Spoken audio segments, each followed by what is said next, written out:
Si chiama Hospice Pediatrico di Padova ed è il centro di riferimento regionale per le cure palliative e la terapia del dolore della regione Veneto, per quello che riguarda i pazienti più giovani. E dopo un mese dalla presentazione del progetto, ecco che arrivano in tempi rapidissimi 9 milioni di euro dal Ministero della Salute.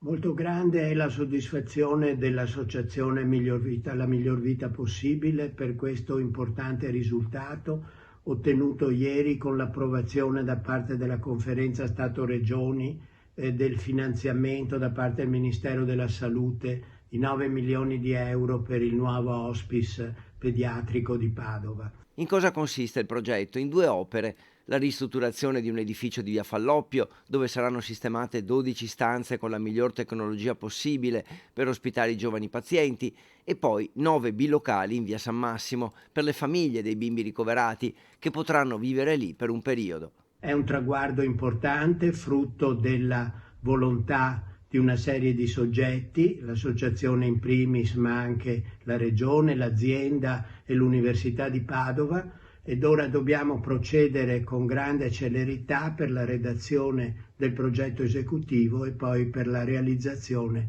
del nuovo edificio. Il finanziamento, 8 milioni e 996 mila euro, copre quasi interamente il costo del progetto. Mancano circa 500 mila euro che ora l'associazione La Miglior Vita Possibile, presieduta dall'ex rettore del Bo Giuseppe Zaccaria, cercherà di raccogliere tra istituzioni e privati.